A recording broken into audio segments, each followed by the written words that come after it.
Hello everyone, welcome back to EuroHub and welcome to the series of lectures in GATE solution. And in this lecture, we will discuss the previous year questions from aerodynamics. And this question was asked in GATE 2013. The x and y velocity components of a two-dimensional flow field are u is equal to c into y upon x square plus y square, v is equal to c into x upon x square plus y square, where c is a constant. The streamlines are a family of option A hyperbolas, option B parabola, option C ellipse, and option D circles. And you are aware about what is a streamline. These are imaginary lines which is mainly used to visualize the flow field. Okay, then we have something called path line, streak line, stream tube, etc. Okay, and to solve this problem you have to understand the slope of streamline dy by dx is equal to v upon u. Okay, v by u. Okay, we have the value of v and we have the value of u, so I can write here cx divided by x square plus y square, this is v, upon u, cy divided by x square plus y square.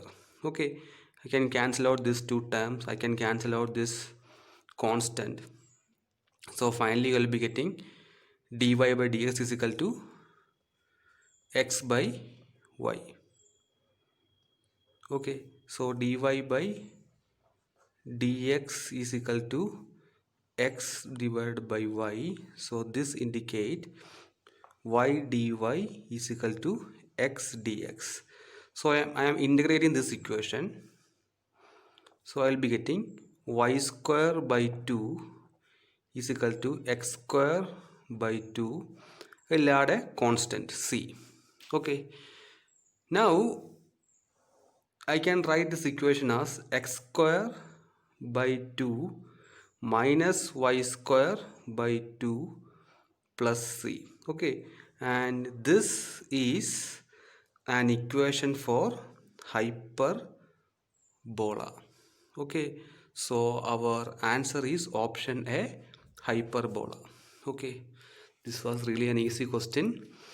And next question, the streamline pattern of a flow past a cylinder is shown in the figure below. We can see this is a streamline pattern. The incoming flow is steady, irrotational and incompressible. The flow is from left to right. The Bernoulli's equation cannot be applied between the points. Okay, you have points here 1, 2, 3, 4, 5, 6. And 1, 2 is a steady state flow and 5, 6 also is a steady state flow. Okay, and in the case of point 3 and 4, this is a region of reversed flow. Okay, or the region of wakes. This is the region of wakes or reversed flow. Okay, so for region of reversed flow at point for the point 3 and 4, we have the flow as turbulent. Okay, for turbulent region, this Bernoulli's equation does not satisfy. We cannot apply Bernoulli's equation. So for the point 3 and 4, we cannot apply Bernoulli's equation. So the option is option C, 3 and 4. Okay, others are in a steady state condition. Okay, so that's all about this lecture. Thank you for listening. Take care.